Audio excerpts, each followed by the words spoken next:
तो भाई क्या हालचाल, एकदम मस्त। चलो वीडियो शुरू करते हैं। थंबनेल देख लोगे, पता चल गया होगा भाई साहब ओप्पो की तरफ से अपने ए सीरीज के अंदर एक स्मार्टफोन को लॉन्च करने के लिए पूरी तरह से रेडी है।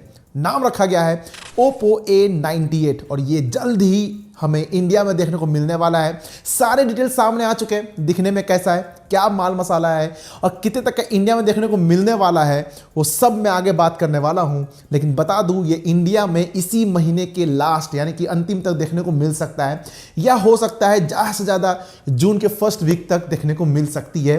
पूरी तरह से रेडी है, कभी भी लॉन्च कर सकती है। अभी ऑफिशियली अनाउंसमेंट नहीं हुआ है, लेकिन बता दिया गया है कि बहुत जल्दी लॉन्च होने वाली है। तो आज हम बात करेंगे ओप्पो A98 के बारे में, क्या यह स्मार्टफोन परचेस करने लायक भी है या नहीं, सब बात करेंगे। मेरा नाम है अनूप, आप देख रहे हैं अपना खुद का टेक चैनल टेक्नो अनूप, क्योंकि आप हैं तभी हम हैं। तो भाई चलो शुरुआत करते हैं बिल्ड क्वालिटी से। नो डाउट प्लास्टिक बिल्ड यहां देखने को मिलने वाली है। प्लास्टिक का बैक होगा, प्लास्टिक का फ्रेम होगा, फ्रंट पे ग्लास का प्रोटेक्शन डेफिनेटली देखने को मिलने वाला है। लेकिन कौन सा? पांडा ग्लास का प्रोटेक्शन देखने को मिलेगा यहाँ पर। और इस फोन का वेट बताया जा रहा है 182 ग्राम और थिकनेस से 8.2 mm के आसपास। और पता है सबसे अच्छी बात क्या है, यहाँ पर ना IPX4 की रेटिंग देखने को मिलती है, यानी कि धूल और पानी दोनों से ही फोन को प्रोटेक्ट कर देती है। तो अच्छी बात है, कोई खराब, थोड़ा सा वेट है यहाँ पर और थोड़ा सा मोटा भी ज़्यादा है। लेकिन डिज़ाइन की बात करें, सामने आ चुकी है। बैक साइड देखेंगे, टॉप लेफ्ट में कैमरा सेटअप देखने को मिलता है, जहाँ पर 2 रिंग देखने को मिलती है। पहले रिंग में पहला सेंसर, दूसरे रिंग में 2 सेंसर के साथ LED फ्लैश देखने को मिलता है। यहाँ पर नीचे ओप्पो की ब्रांडिंग देखने को मिल जाती है। फ्रंट साइड की बात करें, सेंटर पंच होल के साथ फ्लैट डिस्प्ले देखने को मिलता है। यहाँ पर बेजल्स ना के बराबर है, चीन एकदम पतली से हल्की से देखने को मिलती है। काम चल जाता है, कोई प्रॉब्लम नहीं यहाँ पर है। कलर्स की बात करें तो फिलहाल 2 ही कलर से फोन को देखने को मिलता है, ब्लैक और ब्लू। ये 2 ही कलर फोन देखने को मिलेगा। तो डिज़ाइन मुझे खासा पसंद तो नहीं आया। कहीं ना कहीं ये डिज़ाइन देखेंगे ना तो ओप्पो A1 के जैसा मिलता जुलता है और बताया जा रहा है उसी का रीब्रांड बताया जा रहा है, थोड़ा सा चेंजेस किया गया यहाँ पर है। लेकिन डिज़ाइन मुझे ज़्यादा खासा पसंद नहीं आया। आपको पसंद आया कि नहीं आया बताना कमेंट सेक्शन में, क्योंकि डिज़ाइन सबकी अपनी अपनी पसंद है भाई साहब, मुझे पसंद नहीं आई। बात करें डिस्प्ले की तो यहाँ मिलता है 6.72 इंच की full HD plus IPS LCD panel, 2400 × 1080 pixel की स्क्रीन रेजोल्यूशन, 20:1 का एस्पेक्ट रेशियो, 391 ppi की पिक्सल डेंसिटी, 600 निट्स की पिक ब्राइटनेस, 120 हर्ट्ज की रिफ्रेश रेट, 240 हर्ट्ज की टच सैंपलिंग रेट।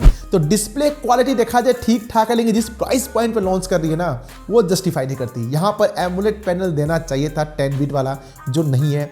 ब्राइटनेस ठीक ठाक है। हाँ, आउटडोर में थोड़ी सी प्रॉब्लम तो जरूर होगी, यहाँ पर इंडोर ठीक ठाक है। यहाँ पर रिफ्रेश रेट अच्छा दिया गया है, स्मूथ मतलब फील आएगा। यहाँ पर गेमिंग अच्छे कर सकते हैं, गेमिंग करते करते वक्त स्मूथनेस ज़्यादा अच्छा लगेगा। यहाँ पर कंटेंट कंज्यूम करते हैं तो ठीक ठाक कंटेंट कंज्यूम कर सकते हैं, क्योंकि यहाँ पे कुछ HDR10 पर सर्टिफाइड दिया नहीं हुआ है, थोड़ा सा दिक्कत जरूर आएगी। परफॉर्मेंस की बात करें तो इस फोन को शक्ति देगा क्वालकॉम की तरफ से स्नैपड्रैगन 695 प्रोसेसर, जो कि घिसा पिटा प्रोसेसर है। कई सारे स्मार्टफोन देखने को मिल चुका है यहाँ पर। और ये जो प्रोसेसर है 6 नैनोमीटर के फैब्रिकेशन बना है, एनर्जी में से अच्छी रहती है, हीटिंग से काफी कम देखने को मिल जाता है। यदि हम एक नजर आते हैं इसके रॉ की तरफ, यहाँ मिलता है 2 क्रायो 660 गोल्ड, जो कि 2.2 गीगाहर्ट्ज क्लॉक किया गया, वहीं 6 क्रायो 660 सिल्वर, जो कि 1.7 गीगाहर्ट्ज क्लॉक किया गया है। तो परफॉर्मेंस ठीक ठाक निकाल देता, कोई खराब नहीं है। जो यूज़ करेंगे पता है, मतलब पुराना हो चुका है भाई साहब, नया प्रोसेसर देना चाहिए था। लेकिन अब जब 2023 में लॉन्च कर रहे हो तो वही घिसा पिटा सारी कंपनियां लॉन्च कर रही है, पता नहीं क्या प्रॉब्लम हो चुका है इन लोग के अंदर। लेकिन ठीक है, काम चला देता है, कोई प्रॉब्लम नहीं आती। यहाँ पर गेमिंग करेंगे तो गेमिंग संभालने के लिए यहाँ मिलता है Adreno 619 जीपीयू साथ ही LPDDR4X रैम और UFS 2.2 वाला स्टोरेज देखने को मिल जाती है। तो ओवरऑल रीड राइट की स्पीड आपको अच्छी तो मिल ही जाएगी, लेकिन 3.1 से कंपेयर करेंगे तो उतना फास्ट तो है नहीं। यहाँ पर गेमिंग ठीक ठाक करा देता है, कोई प्रॉब्लम नहीं आती है यहाँ पर। तो देखा जाए परफॉर्मेंस डिसेंट है, कोई खराब है नहीं, यहाँ पर चल जाता है काम।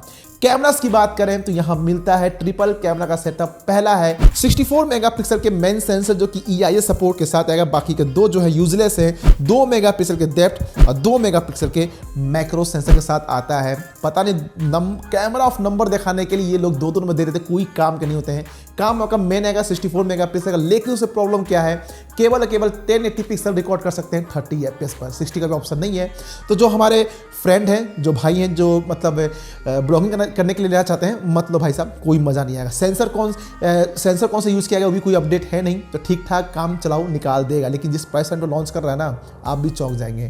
फ्रंट की बात करें तो आपके खूबसूरत चेहरा कैप्चर करने के लिए 32 मेगापिक्सल का सेल्फी कैमरा प्रोवाइड किया गया, लेकिन यहाँ भी आप 1080 पिक्सल 30 FPS पे ही रिकॉर्ड कर सकते हैं। तो यहाँ भी थोड़ा सा डाउट मुझे लगता है कि क्या कंपनी करना चाह रही पता नहीं। सेंसर कुछ पता नहीं है, डिसेंट है, कैमरा अच्छे खासा निकाल के दे देता है, कोई प्रॉब्लम नहीं है। बैटरी की बात करें तो यहाँ मिलता है 5000 mAh की बैटरी, साथ ही 67 वाट का वायर फास्ट चार्जिंग सपोर्ट करेगा। चार्जर बस देखने को मिल जाता है।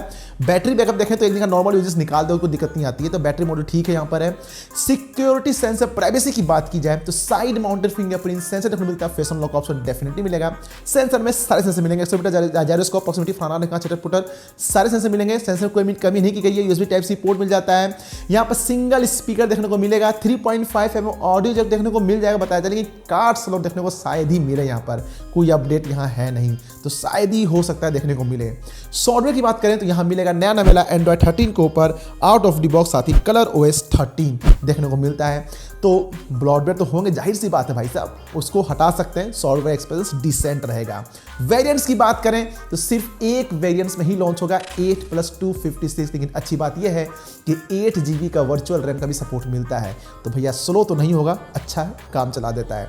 अब बात करें इसकी प्राइस की, भाई प्राइस क्या होगी, तो यहाँ पर जो प्राइस है उससे पहले एक छोटा सा काम करना चाहेंगे भाई साहब। आपके इतना मेहनत करते हैं तो आप मुझे तो कुछ चाहिए ना, मोटिवेशन दे दो भाई साहब। वीडियो को लाइक कर दीजिए, 100 से मैं ज़्यादा टारगेट रखता हूँ, देखता हूँ कितना आप पहुँचाते हैं, पहुँचा दीजिए। शेयर जरूर कीजिएगा, यदि चाहते हैं ये स्मार्टफोन किसी को सजेस्ट करना, जरूर शेयर कीजिएगा। वीडियो पसंद तो जरूर शेयर कीजिएगा। यहाँ पर चैनल पहली बार आए तो सब्सक्राइब करके बेल आइकन के बिना आगे मत जाएगी। कंटेंट क्वालिटी वीडियोस प्रोवाइड की जाती है हवा पे नहीं, फुल रिसर्च के साथ, जो कि आगे चल के यही ऑफिशियली कन्वर्ट भी हो जाता है। खैर बात करें प्राइस की तो भाई साहब ऐसी कॉन्फिडेंस ना नोकिया को देखकर ही बाकी कंपनियां ला सकती है। जी हाँ, ये बताया जा रहा है कि 25,000 के अंदर ये स्मार्टफोन देखने को मिल सकता है। मुझे तो भाई मैं साफ बताऊं जस्टिफाई नहीं करता।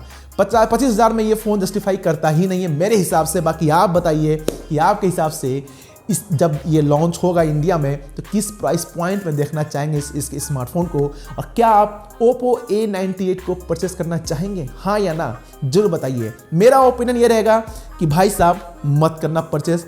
25,000 पर लगाने हैं तो बाकी अदर कंपनीज हैं जो कि इससे अच्छा प्रोवाइड कर देता है, कैमरा भी शानदार प्रोवाइड कर देता है। बाकी के लिए भैया हमारे जाइए चैनल पे जाइए, प्लेलिस्ट में सारे वीडियोस बने हुए हैं, जाके चेकआउट कर सकते हैं। फिलहाल हमें दीजिए इजाजत, हम मिलते हैं आपसे अगले वीडियो में एक नए टॉपिक के साथ। तब तक जय हिंद, जय भारत।